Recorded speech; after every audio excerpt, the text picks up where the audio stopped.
الحمدللہ رب العالمین والصلاة والسلام علی رسولہ الکریم اما بعد فاعوذ باللہ من الشیطان الرجیم بسم اللہ الرحمن الرحیم ولو تری اذ یتوفی الذین کفروا الملائکۃ یضربون وجوہہم وادبارہم وذوقوا عذاب الحریق صدق اللہ العظیم رب اشرح لی صدری ویسر لی امری واحلل عقدۃ من لسانی یفقہوا قولی۔ سورہ انفال کی آیت نمبر 39 تک کا جائزہ ہم پچھلی نشست میں لے چکے ہیں۔ آج رمضان المبارک کی اس بابرکت رات میں ہم آیت نمبر 50 سے اس سورہ مبارکہ کے جائزہ لینے کی صحیح کریں گے۔ آیت نمبر 50 سے 54 تک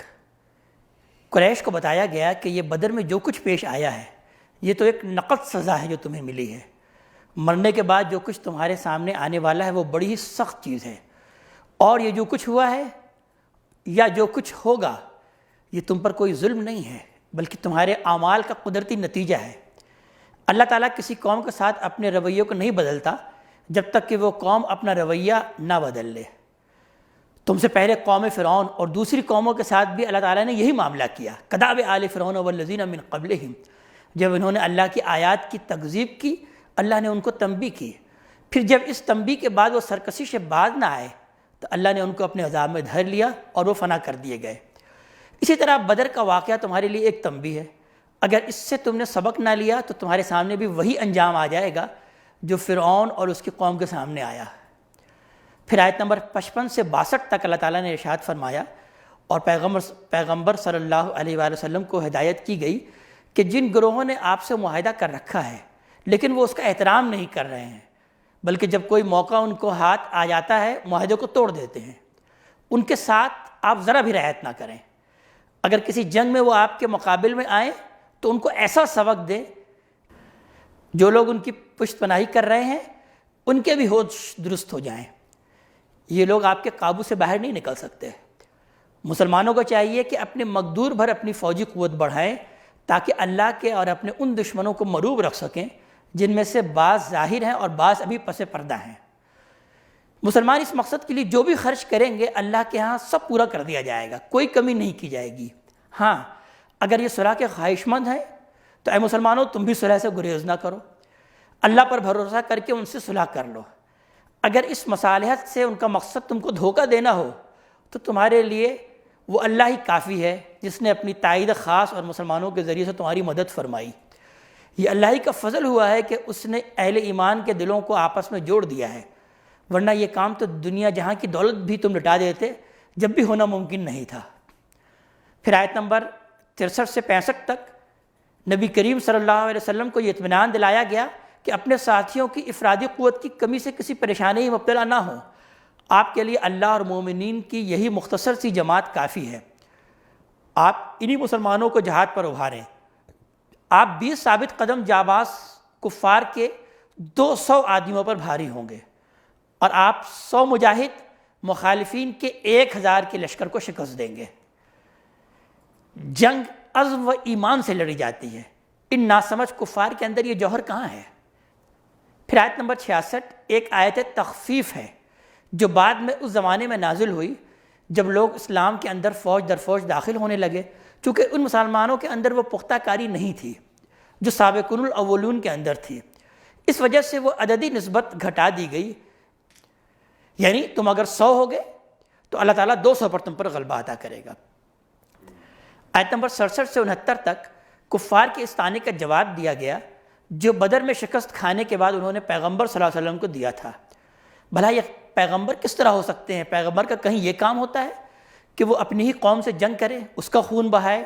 اس کے اندر سے قیدی پکڑے، ان سے فدیہ وصول کرے اور قوم کے مال کو مال غنیمت قرار دے کر اپنے ساتھیوں میں تقسیم کرے اور کھائے کھلائے؟ اس طعنے سے ان کا مقصود بدر میں مسلمانوں کی فتح کے ان اثرات کو مٹانا تھا جو قدرتی طور پر عام لوگوں کے دلوں پر پڑتے نظر آ رہے تھے۔ چونکہ قریش کے لیڈروں نے خود اس جنگ کو حق و باطل کے درمیان امتیاز کی کسوٹی بنا دیا تھا، اس وجہ سے انہیں بدر میں منہ کی کھانے کے بعد اپنے پروپیگنڈے کا رخ بدل دینا پڑا۔ اب انہوں نے یہ کہنا شروع کر دیا کہ نعوذ باللہ محمد صلی اللہ علیہ وسلم اقتدار اور حکومت کے خواہاں ہیں، اور اس مقصد کی خاطر انہوں نے اپنی ہی قوم کو آپس میں ٹکرا دیا۔ جو ایک پیغمبر کا کام کبھی نہیں ہو سکتا۔ قرآن نے ان کو یہ جواب دیا کہ یہ جو کچھ ہوا ہے پیغمبر کی وجہ سے نہیں ہوا، بلکہ اس کے باعث تم خود ہوئے ہو۔ دنیا کے طالب تم ہو، اللہ اور رسول دنیا کے طالب نہیں ہے۔ تم نے اسلام اور مسلمانوں کی بے خونی کی سازش کر کے جو اقدام کیا تھا وہ ایسا سنگین مجرمانہ اقدام تھا کہ حق تھا کہ تم پر اللہ کی طرف سے عذاب عظیم آ جاتا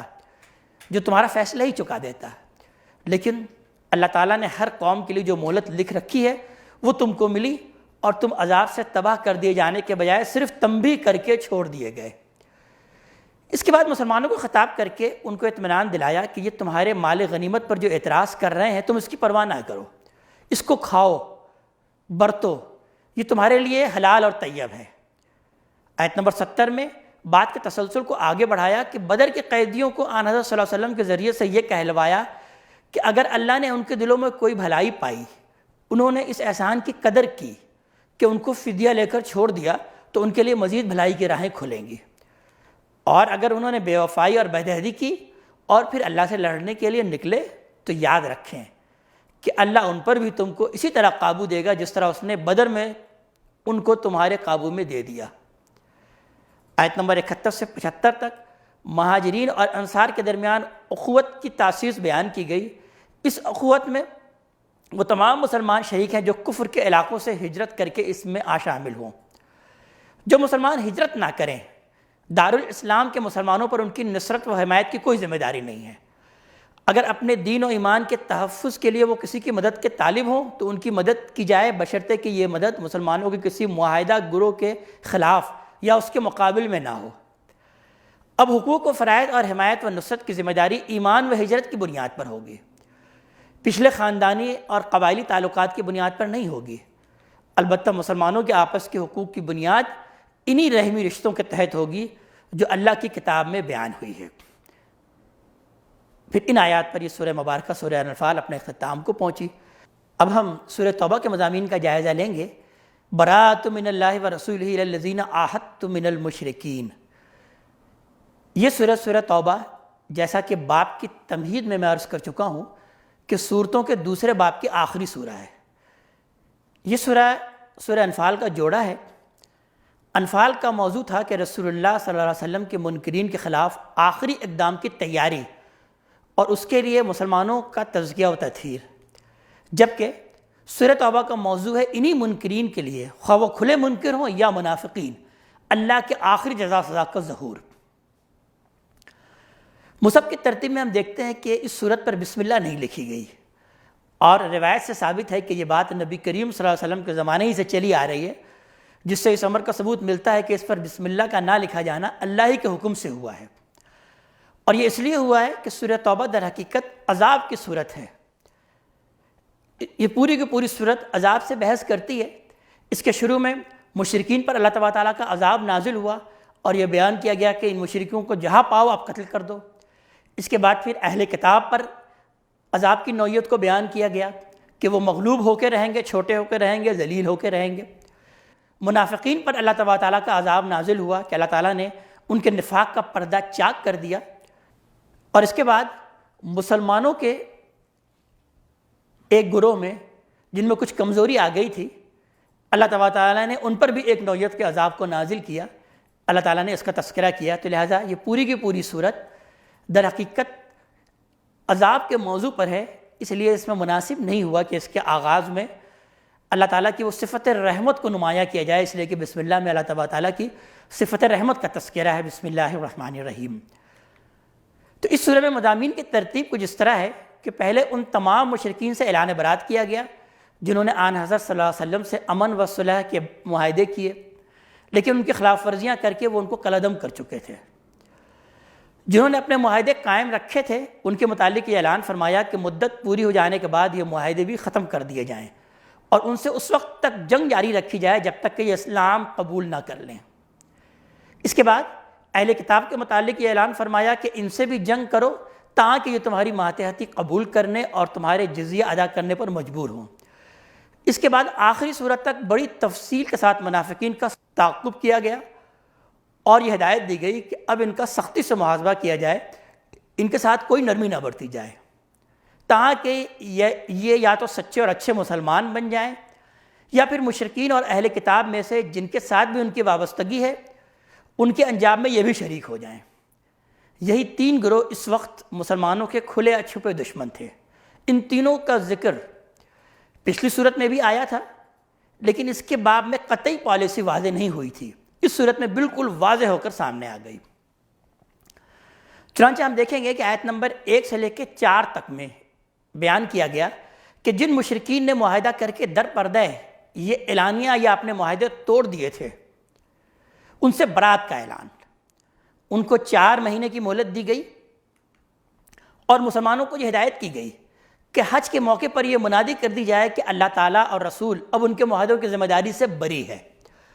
اور اگر وہ توبہ کر لیں تو ان کے حق میں بہتر ہے۔ اگر انہوں نے توبہ نہ کی تو یاد رکھیں کہ وہ اللہ کے قابو سے باہر نہیں جا سکتے۔ صرف وہ مشرکین اس حکم سے مستثنیٰ ہیں جنہوں نے نہ تو اپنے معاہدے کی خلاف ورزی کی ہے، نہ مسلمانوں کے خلاف ان کے دشمنوں کی کوئی مدد کی ہے۔ یہ معاہدے اپنے مدت تک باقی رکھے جائیں۔ آیت نمبر 5 اور 6 میں مسلمانوں کو یہ حکم دیا گیا کہ محترم مہینے کے گزر جانے کے بعد ان کے خلاف جنگی کارروائی کرو، ان کو پکڑو، ان کو گھیرو اور مارو۔ فَاقْتُلُوا الْمُشْرِكِينَ حَيْثُ وَجَدتُّمُوهُمْ وَخُذُوهُمْ وَاحْصُرُوهُمْ وَاقْعُدُوا لَهُمْ كُلَّ مَرْصَدٍ۔ قتل کرو ان مشرکوں کو جہاں کہیں بھی انہیں پاؤ، ان کو پکڑو، ان کے لیے گھات میں بیٹھ جاؤ، ان کو گھیرو جہاں کہیں بھی یہ ملے۔ یعنی گویا کہ انداز اس طریقے سے ہے کہ اب اپنے فائر ان کے لیے کھول دو، ان کو دیکھتے ہی انہیں شوٹ کر دو۔ یہ ان پر عذاب کا اصل میں یہ فائنل کوڑا آیا، اور اس وقت تک ان کا پیچھا نہ چھوڑو جب تک کہ یہ توبہ کر کے نماز نہ قائم کریں اور زکوٰۃ نہ ادا کریں۔ البتہ ان میں اگر کوئی شخص پناہ کا طالب ہو تو اس کو اتنی مہلت دو کہ وہ اللہ تعالیٰ کا کلام سن لے اور پھر اس کے مامن میں پہنچا دو۔ یہ رعایت ان کو اس لیے دی جا رہی ہے کہ یہ امی لوگ رہے ہیں، ممکن ہے کہ ان کو اللہ کا کلام نہ پہنچاؤ۔ پھر آیت نمبر 7 سے 16 تک مشرکین کے ساتھ آئندہ کوئی معاہدہ نہیں ہو سکتا، اس بات کو بیان کیا گیا۔ اس کی وجوہات کی تفصیل بیان کی گئی۔ مسجد حرام کے پاس قریش سے جو معاہدہ ہوا ہے وہ بھی اسی وقت تک باقی رکھا جائے گا جب تک وہ اس کو نبھاتے ہیں۔ اگر وہ اس کو توڑ دیتے ہیں تو تم ان ائمہ کفر سے بھی جنگ کرو۔ قریش کے بعض سنگین جرائم کی طرف اشارہ کیا گیا۔ مسلمانوں کو بشارت دی گئی کہ تم ان سے ڈرو نہیں بلکہ لڑو، تمہارے ہاتھوں اللہ ان مظلوم مسلمانوں کے کلیجے ٹھنڈا کرے گا جو ان ظالموں کے ظلم کا ہدف بنے۔ پھر جہاد کی ترغیب ان الفاظ میں دی گئی کہ ام حسبتم ان تترکوا ولما یعلم اللہ الذین جاہدوا منکم ولم یتخذوا من دون اللہ ولا رسولہ ولا المؤمنین ولیجا واللہ خبیر بما تعملون، کہ کیا تم نے یہ سمجھ رکھا ہے کہ تم ایسے ہی چھوڑ دیے جاؤ گے؟ حالانکہ اللہ تعالیٰ نے تو ابھی یہ جانا ہی نہیں، اللہ تعالیٰ نے ابھی تو یہ کھول کر رکھا ہی نہیں تمہارے سامنے یہ بات کہ تم میں سے کون ہے جو کہ جہاد کرنے والے ہیں، اور کون ہے جنہوں نے اللہ اور اس کے رسول کو کے سوا اس کو چھوڑ کر کسی اور کو اور اہل ایمان کو چھوڑ کر کسی اور کو اپنا رازدار بنا لیا۔ واللہ خبیر بما تعملون۔ اور ویسے تو اللہ تعالیٰ تمام معاملات سے باخبر ہے جو بھی تم عمل کر رہے ہو۔ پھر آیت نمبر 17 سے 22 میں بتایا گیا کہ مشرکین قریش کو بیت اللہ اور مسجد الہی پر قابض رہنے کا کوئی حق نہیں۔ اللہ کے مساجد کے متولی اور منتظم وہ لوگ ہو سکتے ہیں جو اللہ اور آخرت پر ایمان رکھتے ہیں، نماز قائم کرتے ہیں اور زکوٰۃ دیتے ہیں۔ یہ حاجیوں کو پانی پلا دینا اور حرم کی کچھ دیکھ بھال کر دینا ٹھیک ہے، نیکی کا کام ہے، لیکن یہ نیکیاں اللہ اور آخرت پر ایمان اور جہاد فی سبیل اللہ کا بدل نہیں ہو سکتی۔ آیت نمبر 23 سے 28 تک مسلمانوں کو تنبیہ کی گئی کہ ان لوگوں سے جنگ کرنے میں رشتہ و قرابت کا پاس و لحاظ مانے نہ ہو۔ جو لوگ ایمان کے تقاضوں پر ان چیزوں کو ترجیح دیں گے ان کا شمار انہی لوگوں کے ساتھ ہوگا۔ اللہ اور رسول کی محبت ہر چیز پر مقدم ہونی چاہیے۔ جنگ حنین اور پچھلے غزوات سے مسلمانوں کو سبق دیا گیا کہ اصل شے اللہ کی مدد و نصرت ہے، بس اصلی بھروسہ اللہ ہی پر ہونا چاہیے۔ یہ اعلان کیا کہ مشرکین نجس ہیں، اس وجہ سے ان کو اس سال کے بعد مسجد حرام کے پاس پھٹکنے کی اجازت نہیں ہوگی۔ مسلمانوں کو یہ اطمینان دہانی کرائی گئی کہ اس کا جو اثر تجارت اور معاشی حالات پہ پڑے گا اللہ اپنے خزانے سے اس کی تلافی فرمائے گا۔ آیت نمبر 29 سے 35 تک میں اہل کتاب کے لیے سزا کا اعلان کیا گیا۔ ارشاد ہوتا ہے کہ قاتلوا الذین لا یؤمنون باللہ ولا بالیوم الآخر، جنگ کرو ان لوگوں کے خلاف جو کہ نہ تو اللہ پر ایمان رکھتے ہیں نہ یوم آخرت پر ایمان رکھتے ہیں۔ ولا یحرمون ما حرم اللہ ورسولہ، اور نہ تو وہ حرام ٹھہراتے ہیں جس کو اللہ تعالیٰ نے اور اس کے رسول نے حرام ٹھہرایا ہے، اور ولا یدینون دین الحق، اور نہ تو وہ دین حق کو بطور دین قبول کرتے ہیں، من الذین اوتوا الکتاب، اہل کتاب میں سے یہ جو لوگ ہیں، حتی یؤتوا الجزیۃ عن ید وہم صاغرون، یہاں تک کہ وہ اپنے ہاتھ سے جزیہ دیں اور چھوٹے بن کر رہیں، مغلوب بن کر رہیں۔ یعنی یہ اہل کتاب پر اب یہ سزا نافذ کر دی گئی کہ اب یہ ان کی سزا یہ ہے کہ اگر وہ ایمان کو قبول نہیں کرتے، اس دین حق کو قبول نہیں کرتے، تو پھر اب یہ مغلوب ہو کے رہیں گے، جزیہ دیں گے اور چھوٹے بن کر رہیں گے۔ پھر ان کے غلط عقائد اور فساد اخلاق کی طرف بعض اشارات کیے گئے کہ اتخذوا احبارهم ورهبانهم اربابا من دون اللہ والمسیح ابن مریم، کہ انہوں نے کیا کیا ہے کہ انہوں نے اپنے احبار اور اپنے رہبان کو رب بنا لیا اللہ تعالیٰ کو چھوڑ کر، اور مسیح ابن مریم علیہ السلام کو بھی اللہ تعالیٰ کا رب بنا لیا۔ یعنی اپنے احبار اور اپنے رہبان، اپنے درویش، اپنے صوفی، اپنے علماء کو انہوں نے رب بنا لیا۔ اس آیت کے ضمن میں یہ واقعہ بیان کیا جاتا ہے حدیث کے بعض کتابوں میں کہ حضرت عدی بن حاتم جو کہ عیسائی تھے، حاتم تائی کے بیٹے تھے، جو مشہور زمانہ حاتم تائی ہے، جو سخاوت کے اعتبار سے مشہور ہیں، تو جب یہ آیت نازل ہوئی تو عدی ابن حاتم یہ مسلمان ہو چکے تھے۔ انہوں نے نبی کریم صلی اللہ علیہ وسلم سے دریافت کیا کہ ہم نے تو کبھی اپنے احبار اور اپنے رہبان کو، اپنے علماء کو اور اپنے درویش کو رب نہیں بنایا، یہ قرآن حکیم نے کیوں اس بات کو بیان کیا کہ اتخذوا احبارهم ورهبانهم اربابا من دون اللہ؟ تو نبی کریم صلی اللہ علیہ وسلم نے کہا کہ کیا ایسا نہیں تھا کہ تمہارے درویش اور تمہارے علماء، تمہارے پادری جس چیز کو حرام ٹھہراتے تھے تم نے بھی اس کو حرام ٹھہرا دیا، وہ جس چیز کو حلال کہتے تھے تم بھی اس کو حلال سمجھتے تھے، بجائے اس کے کہ وہ دیکھتے کہ اللہ تعالیٰ نے بھی اس کو حلال کیا یا اس کے رسول نے بھی حلال کیا یا حرام کیا یا نہیں کیا۔ انہوں نے جواب دیا کہ ہاں ایسا تو ہم کرتے تھے۔ تو آپ نے بیان کیا یہی تو ہے اپنے احبار اور اپنے رہبان کو، اپنے علماء کو اور اپنے درویش کو رب بنا لینا، کہ اگر وہ اللہ اور اس کی کتاب کو چھوڑ کر جس چیز کو چاہیں حلال قرار دے دیں، جس چیز کو چاہیں حرام قرار دے دیں، اور تم بھی اس کی بات کو منون تسلیم کر لو، ان کے اندھے مقلد بن جاؤ۔ تو ان کے علماء اور صوفیہ کے فاسد کردار اور ان کے اسلام دشمنی کا اس طریقے سے حوالہ دیا گیا، اور پھر مزید ارشاد ہوا کہ یریدون ان یطفئوا نور اللہ بافواہہم ویابی اللہ الا ان یتم نورہ ولو کرہ الکافرون۔ یہ تو چاہتے ہیں کہ اللہ تعالیٰ کے نور کو اپنے پھونکوں سے بجھا لیں، لیکن اللہ تعالیٰ کا معاملہ تو یہ نہیں ہے۔ اللہ تعالیٰ تو اپنے نور کا اتمام کر کے رہے گا، خواہ ان کافروں کو کتنا ہی ناگوار گزرے۔ هو الذی ارسل رسولہ بالہدی ودین الحق لیظہرہ علی الدین کلہ ولو کرہ المشرکون۔ وہی اللہ تعالیٰ جس نے بھیجا اپنے رسول کو یہ الہدیٰ اور یہ دین حق دے کر، تاکہ وہ اسے تمام کے تمام ادیان پر غالب کرے، اور خواہ یہ مشرکوں کو کتنا ہی ناگوار گزرے۔ پھر آیت نمبر 36 اور 37 میں مسلمانوں کو یہ تاکید کی گئی کہ یہ جنگ و جہاد اگرچہ تمام مشرکین سے من حیث القوم ہو، کسی گروہ کے ساتھ رعایت نہ کی جائے، تاہم محترم مہینوں کا احترام ہر حال میں ملحوظ رہے۔ محترم مہینے بحساب سال قمری ملت ابراہیم کی یادگار ہیں، اگر تم نے ان کی حرمت کو بٹا لگایا تو اپنی جانوں پر ظلم ڈھانے والے بنو گے۔ نسی کی بدعت کی طرف اشارہ کیا گیا کہ اس بدعت نے ان مہینوں کو ان کے اصل مقام سے ہٹا کر موسموں کے ساتھ باندھ دیا، اور یہ کفر میں ایک اضافہ ہے۔ تمہیں انہی مہینوں کے حساب پر جو روز اول سے اللہ کے مقرر کیے ہوئے مہینے ہیں، ان 4 محترم مہینوں کی حرمت کو برقرار رکھنا ہے۔ آیت نمبر 38 سے 42 میں منافقین کو تنبیہ کی گئی کہ تم جہاد سے جو چراتے ہو، یاد رکھو کہ اگر تم اسی طرح جی چراتے رہو تو تم اللہ کا کچھ بگاڑ نہیں پاؤ گے،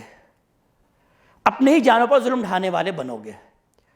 اللہ تمہاری جگہ اپنے دین کی نصرت کے لیے دوسروں کو اٹھا کھڑا کرے گا۔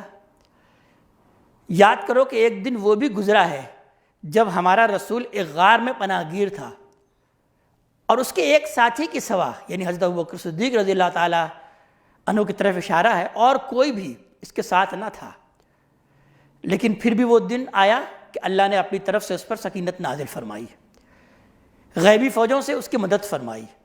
کفر کا سر نیچا اور اللہ کا کلمہ بلند ہوا۔ بس یہ اللہ کی ضرورت نہیں ہے، بلکہ تمہاری اپنی سعادت ہے کہ جو سر و سامان بھی میسر ہو اس کے ساتھ تم جہاد کے لیے اٹھو۔ منافقین کی جہاد سے جی چرانے اور جھوٹی قسموں کے بل پر بہانہ سازی کی ایک مثال پیش کی گئی۔ پھر آیت نمبر 43 سے 46 میں نبی کریم صلی اللہ علیہ وسلم کو محبت آمیز عطاب کیا کہ جہاد سے جی چرانے والوں کے جھوٹے عذرات آپ قبول کر لیتے ہیں، حالانکہ یہ منافق لوگ ہیں۔ اگر یہ چاہیں تو جہاد کے لیے نکلنے کا سامان مہیا کر سکتے ہیں، لیکن یہ جھوٹے بہانے بنا کر آپ کی نرمی سے فائدہ اٹھاتے ہیں۔ پھر آیت نمبر 47 سے 52 تک میں نبی کریم صلی اللہ علیہ وسلم کو اور مسلمانوں کو تسلی دی گئی کہ جہاد کے لیے تمہارے ساتھی ان منافقین کے نہ نکلنے میں ہی خیر ہے، اگر یہ نکلتے تو کوئی نہ کوئی فسادی برپا کرتے، ان کے دلوں میں خیر خواہی کا کوئی جذبہ نہیں ہے، یہ تو ہر پہلو سے تمہارے لیے کسی مصیبت کے متمنی ہیں۔ 53 سے 57 میں بیان کیا گیا کہ منافقین بادل ناخواستہ دین کے نام پر جو کچھ خرچ کرتے ہیں اللہ کے یہاں اس کی کوئی قیمت نہیں، یہ اللہ اور رسول کے منکر ہیں، اور ان کا انفاق اور ان کی نماز سب محض نمائش ہیں۔ پیغمبر صلی اللہ علیہ وسلم کو ہدایت کی گئی کہ ان کے مال کو کوئی وقت نہ دو اور ان کی رفاقت کی ذرا پرواہ نہ کرو، یہ بزدل اور ڈرپوک آپ کے ساتھی نہیں بن سکتے۔ اللہ تعالیٰ ہمیں اپنے کلام کا فہم عطا فرمائے اور عمل کی توفیق عطا فرمائے۔ اقول قولی ھذا واستغفر اللہ لی ولکم ولسائر المسلمین والمسلمات۔